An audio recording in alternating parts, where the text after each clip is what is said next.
माता दी, स्वागत है आपका मेरे इस धार्मिक चैनल माँ ब्रह्मांड कृपा @अनिता धार्मिक ज्ञान पर। आज मैं आपको वीरपुली की कहानी सुना रही हूँ। आप सब ध्यान से सुनिएगा। एक ब्राह्मण था, उसके साथ बेटे और एक बेटी थी। बेटी ससुराल गई हुई थी। जब श्रावण मास में वीरपुली आई तो बहन ने सोचा कि 7 भाई है, सो उनके घर जाऊं। बहन तो सबसे बड़े भाई के घर गई। भाभी, आज तो वीरपुली का व्रत है। तो भाभी बोली, ठीक है ना, अभी तो आप दूसरे भाई के घर जाओ, मेरे बहुत काम है। ऐसे करते करते सभी भाइयों के घर गई, पर कुछ नहीं मिला। 7वें भाई के घर गई तो भाभी ने कहा कि आओ बहन। बहन ने कहा कि आज तो वीरपुली है भाभी। तो भाभी बिलोना कर रही थी तो उसने ननद को मक्खन दिया। छोटी भाभी बोली कि और तो कुछ नहीं है, ये मक्खन है, सो आप ले जाओ।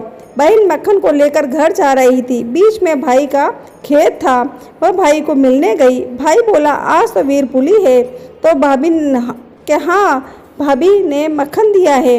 यह सुनकर भाई ने एक पुली कोदरा दिया और मिट्टी का ठेला दिया। बहन लेकर घर आई। उसने कोदरा को पीस कर टुकड़ बनाया और उसके ऊपर मक्खन डाला और थोड़ा खाया, बाकी का अंदर रख दिया कि कोई देखेगा तो कहेगा कि 7 भाइयों ने ऐसी वीरपुली दी है। दूसरे दिन देवरानी जेठानी बोली कि हम सब साथ में सोना रूपा खाएंगे। सब ने अपना भोजन यानी टुकड़ लाया, पर उसने नहीं लाया। तो सब बोले कि 7 भाई की बहन है, बहुत अच्छा दिया होगा। तब वह उठकर ले आई तो सचमुच सोना रूपा हो गया। देवरानी जेठानी कहने लगी, तभी नहीं लाती थी जब उसने कहा कि बात कहने की नहीं थी, मुझे तो ऐसे ही चीज मिल जाती है, तुम झूठ बोलती हो। तब उसने अपनी बात सत्य करने के लिए माता को हाथ जोड़कर कहा कि हे भगवान, मेरे कोदरा का रोट, मक्खन और माटी का ठेला पहले जैसा हो जावे। तो वह वैसा ही हो गया। देवरानी जेठानी एक दूसरे के सामने देखने लगी और बोली, ऐसा हुआ है तो वापस सोने का बनाओ। नहीं, अब भगवान नहीं करेंगे, तुम प्रार्थना तो करो। उसने और प्रार्थना की तो वह सोना रूपा हो गया। भाई का थोड़ा दिया सोना रूपा हो गया। उस दिन से वीरपुली के दूसरे दिन रखा हुआ रोट खाते हैं और उसे सोना रूपा कहते हैं। और श्रावण की तीज के बाद पहला रविवार आता है, उस दिन भाई की बहन वीरपुली का व्रत करती है। इस प्रकार मेरी ये कहानी पूरी होती है। अब मैं आपको वीरपुली की दूसरी कहानी सुनाती हूँ। एक भाई और बहन थी। बहन ससुराल थी, कई साल हो गए। भाई ने वीरपुली नहीं भेजी। भाभी का स्वभाव तेज था तो वह ननद को नहीं देती थी। भाई को वीरपुली याद आई। उसने तरकीब सोची कि वह खेत में बैलगाड़ी लेकर दौड़ा दौड़ा आया और घर पर आकर अपनी पत्नी से कहा कि तुम्हारे पियर में आग लग गई है, सो कुछ खाने का सामान बैलगाड़ी में रख दो, मैं लेकर जाऊं। तो वह बहुत सामान रखने लगी।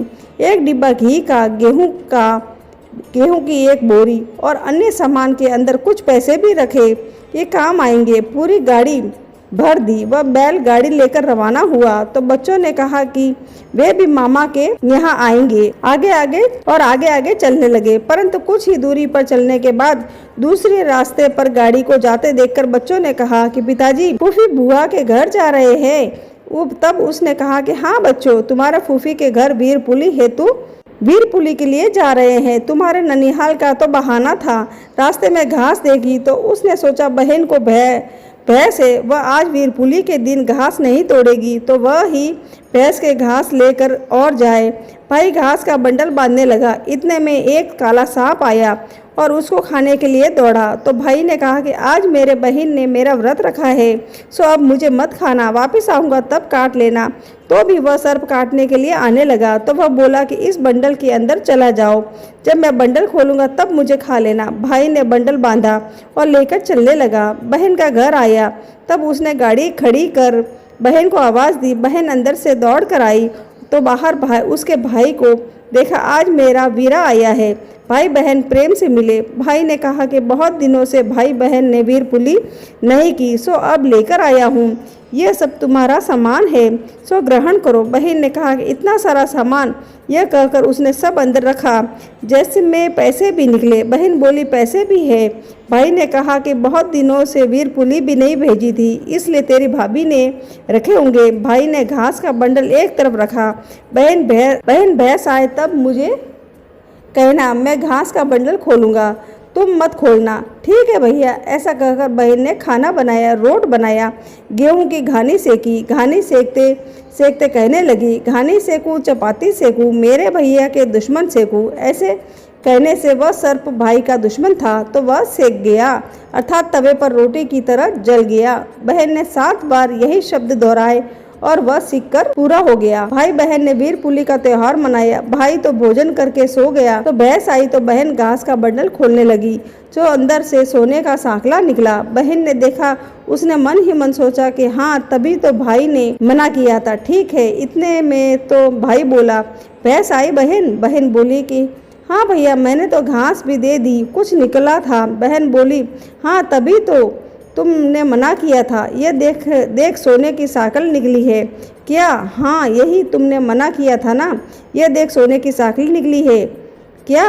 हाँ, यही तुमने मना किया था ना। यह देख, सोने की साकल। हाँ, यही तो अंदर था। नहीं, इसमें तो काला सर्प था। वह घास लेते समय मुझे डसने आया था तो मैंने कहा कि कई वर्ष से बहन के घर वीरपुली करने जाता हूँ, तुम अब मुझे मत काटना। ये सोने की साकला कैसे हुआ? बहन बोली, मैंने जो घानी सेकी थी उसमें तेरा काला दुश्मन था, वह सीख गया। भाई बोला, यह भी तुम्हारे भागी का है, सो ये तुम रख लो। बहन ने मना किया लेकिन भाई नहीं माना। बहन के तन मन व्रत से भाई के दुश्मन भी मर जाते हैं। फिर भाई भतीजा घर गए। बच्चों की माँ बोली, बच्चे मेरे माता के घर में कैसा है, क्या जल गया? तो उसने कहा कि हम तो वीरपुली देने बुआ के घर गए थे। भाई, जो भी मिले वह प्रेम से बहन को देना, बहन को खाली हाथ नहीं भेजना चाहिए। वीरपुली सब भाई बहन की रक्षा करते हैं। इस प्रकार मेरी वीरपुली की दूसरी कहानी भी पूरी हुई। अब मैं आपको छोटी सी तीसरी कहानी भी सुनाती हूँ। एक भाई था, उसकी एक छोटी बहन थी। वह 5 वर्ष की थी तो वीरपुली आई। छोटी बहन बोली, मैं भी भैया का व्रत करूँ। माँ ने रोट वीरपुली बनाया, सबने आधा खाया, एक बाकी रख दिया। दूसरे दिन सोना रूपा खाते हैं तो माँ ने भूल से लड़की का रोट खा लिया। लड़की बोली, माँ मुझे भी रोट दो, मैं भी सोना रूपा खाऊं। माँ ने रोट दिया तो वह बोली, माँ मेरा रोट दो। यह नहीं, बच्ची ने जिद कर ली, मेरे को तो वही रोट दो, कल वाला मेरा था, वह तो भूल से माँ ने खा लिया था। ऐसे करते करते वह भूख से मर गई और मरी हुई आकर बोलने लगी कि माँ रोट दे, वही मेरा रोट दे, इसलिए किसी को किसी का रोट नहीं खाना चाहिए। इस प्रकार मेरी वीरपुली की कहानी पूरी होती है।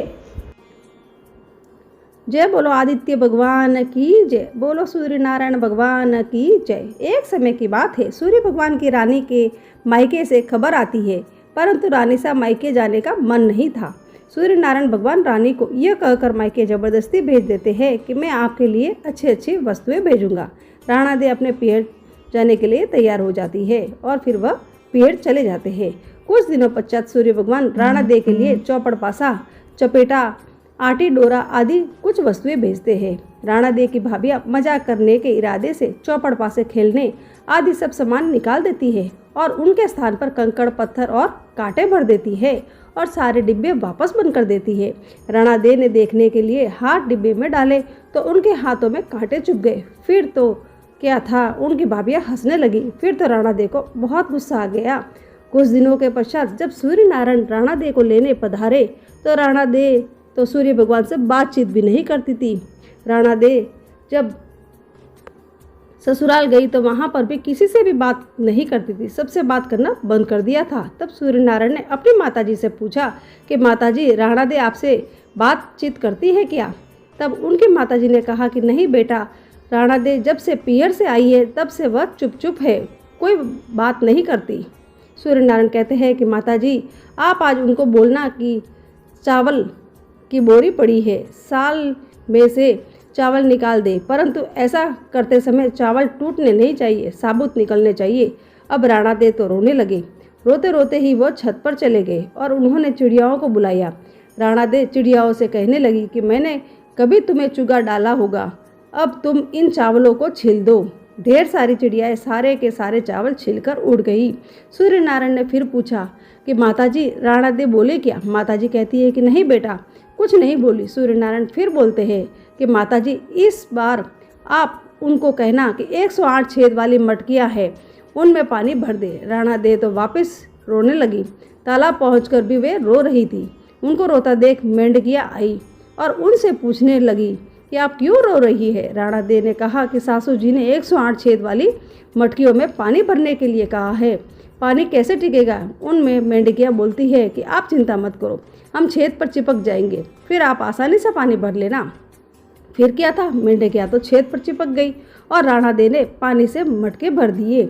उस दिन भी सायंकाल में सूर्यनारायण माता जी से पूछते हैं कि राणा दे बोली क्या। उनके माता जी कहती है कि नहीं बेटा, वे अब तक नहीं बोली। सूर्यनारायण कहते हैं कि कल आप उनसे बोलना कि बाग में उनके मासी जी आए हुए हैं, मिलने जाए, और उनको यह भी बोलना कि वे जिस तरह चरमू बिखरे हुए हैं उधर जाए। अगले दिन सूर्यनारायण रास्ते में औरत का रूप बनाकर घूंघट निकालकर बैठ गए और जब राणा दे उस तरफ आए तो सूर्यनारायण औरत का रूप धरकर ही बैठे रहे, रोने लगी। राणा दे ने कहा, क्यों रो रहे हो, कोई मुसीबत आ गई है क्या। आगे राणा दे बोले कि मेरे जितनी मुसीबत हो तो क्या करोगे। सूर्यनारायण बोले कि आपकी क्या मुसीबत है। राणा दे बोले, क्या बताऊं, मैं पियर नहीं जा रही थी, फिर भी इन्होंने मुझे ज़बरदस्ती भेजा और बोले कि मैं अच्छी अच्छी वस्तुएं इनाम में भेजूंगा, और डिब्बे में भरकर इन्होंने कंकड़ पत्थर और कांटे भेजे। मैंने देखने के लिए हाथ डिब्बे में डाले तो मेरे हाथ में कांटे चुभ गए। मेरी भाभी मेरा मजाक बनाने लगी। थोड़े ही दिनों बाद वापस लेने आए और मैं ससुराल आ गई। फिर साल में से मुझे चावल निकालने को बोला और यह भी कहा कि चावल टूटना नहीं चाहिए। फिर मुझे 108 छेद वाली मटकी में पानी भरने के लिए कहा। अब आप ही बताएं, छेद वाली मटकियों में पानी कहाँ ठहरता है। वो तो मेंढकिया मटके के अंदर चिपक गई जो मैंने पानी भर लिया। ये कहते ही राणा दे जोर जोर से हंसने लगे। फिर तो सूर्य भगवान ने राणा दे का हाथ पकड़ लिया और अपने असली स्वरूप में आ गए। सूर्य भगवान बोले, चुप हो जाओ राणा दे, मैंने डिब्बे में चौपड़ पासा आती डोरा मिठाइयाँ और अच्छी अच्छी वस्तुएं भेजी थी। आपकी भाभीयों ने ही मजाक करी होगी, मैंने नहीं करी थी। यह बात आप पहले ही बता देते तो इतनी मुसीबत ही नहीं झेलनी पड़ती। इस प्रकार ये कहानी पूरी होती है। अब मैं आपको विनायक जी की कहानी सुनाती हूँ। एक भाई बहन थे। बहन का नियम था कि भाई का मुंह देखकर ही खाना खाती थी।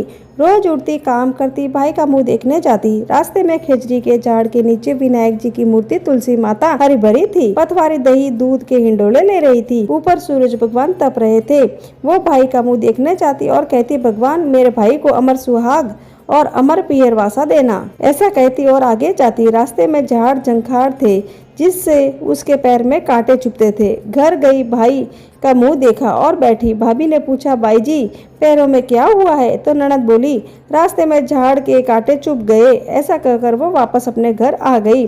भाभी पति को कहने लगी कि रास्ता साफ करवा दो, आपकी बहन के पैर में कांटे चुभते हैं।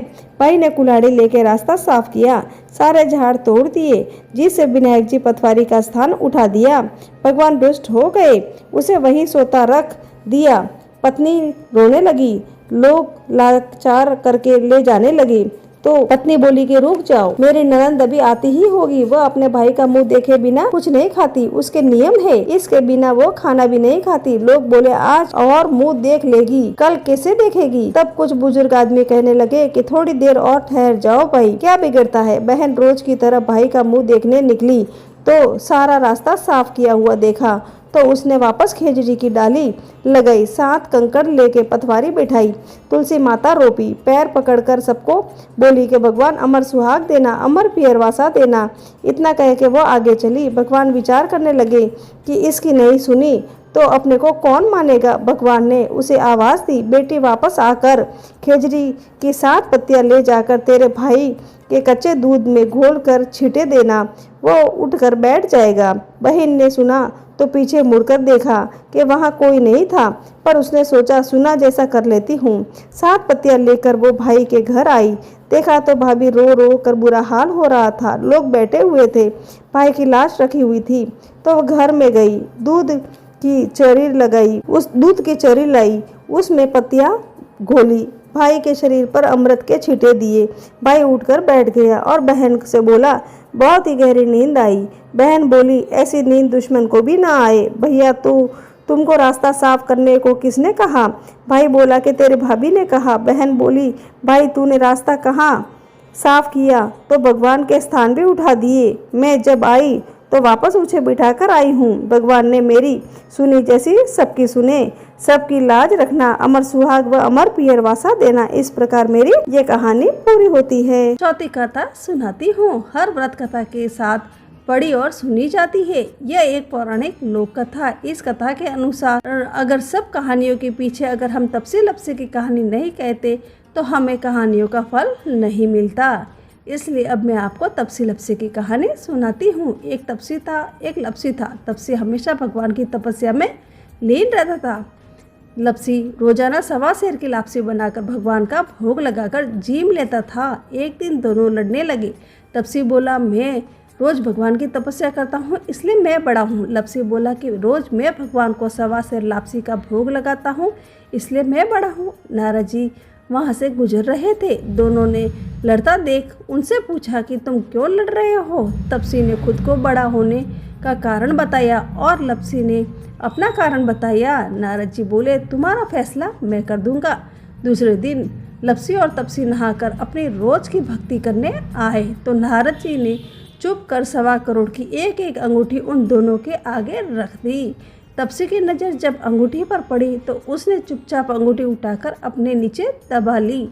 लपसी की नज़र अंगूठी पर पड़ी लेकिन उसने ध्यान नहीं दिया। भगवान को भोग लगाकर लापसी खाने लगा। नारद जी सामने आए तो दोनों ने पूछा कि कौन बड़ा है। तो नारद जी ने तपसी को खड़ा होने के लिए कहा। वह खड़ा हुआ तो उसके नीचे दबी अंगूठी दिखाई पड़ी। नारद जी ने तपसी से कहा कि तपस्या करने के बाद भी तुम्हारी चोरी करने की आदत नहीं गई, इसलिए लपसी बड़ा है और तुम्हें तुम्हारी तपस्या का कोई फल नहीं मिलेगा। तपसी शर्मिंदा होकर माफ़ी मांगने लगा। उसने नारद जी से पूछा कि मुझे मेरी तपस्या का फल कैसे मिलेगा। नारद जी ने कहा, यदि कोई गाय और कुत्ते की रोटी नहीं बनाएगा तो फल तुझे मिलेगा। यदि कोई ब्राह्मण को भोजन करवाकर दक्षिणा नहीं देगा तो फल तुझे मिलेगा। यदि कोई साड़ी के साथ ब्लाउज नहीं देगा तो फल तुझे मिलेगा। यदि कोई दिए से दिया जलाएगा तो फल तुझे मिलेगा। यदि कोई सारी कहानी सुने लेकिन अंत में तुम्हारी कहानी नहीं सुनेगा तो फल तुझे मिलेगा। उसी दिन से हर व्रत कथा कहानी के साथ तपसी और लपसी की कहानी भी सुनी और कही जाती है।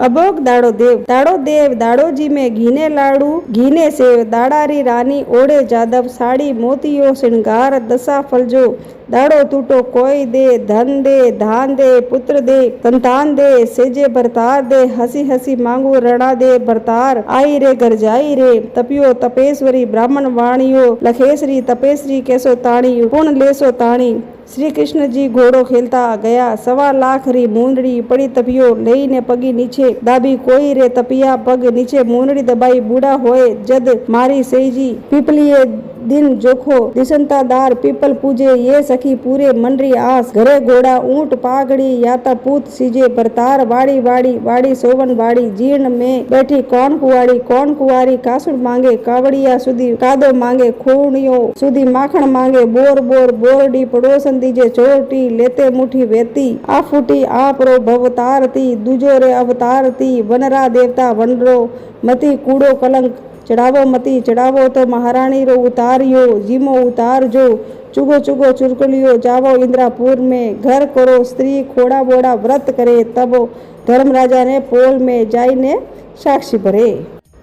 वीरपुली की कहानी जो कोई भी सुनता है उसके भाई के ऊपर आए हुए संकट टल जाते हैं और सच्चे भाई बहन का पवित्र प्रेम और भगवान पे आस्था बड़े से बड़े संकट को भी टाल देती है। जो कोई भी इस कथा को सुनते हैं तो उसके भाई की उम्र लंबी होती है और उसके जीवन में आने वाले सभी संकट और अकाल मृत्यु का भय दूर हो जाता है। यह कथा भाई बहन के बीच आपसी प्रेम आदर और विश्वास को बढ़ाती है जिससे उनके रिश्ते में कभी खटास भी नहीं आती। जिस तरह कथा में बहन की प्रार्थना से सांप का खतरा टल गया वैसे ही सच्चे मन से कथा सुनने पर परिवार पर आने वाली बड़ी से बड़ी विपत्ति भी टल जाती है। मान्यता है कि जो बहनें श्रद्धापूर्वक इस कथा को सुनती है उसके पियर और ससुराल दोनों पक्षों में सुख समृद्धि और खुशहाली बनी रहती है। भाई और परिवार के सदस्यों को शारीरिक कष्टों और बीमारियों से मुक्ति मिलती है। इस प्रकार मैंने आज की कहानी सुना दी है। कल फिर मिलते हैं एक नई कहानी के साथ। तब तक के लिए जय माता दी,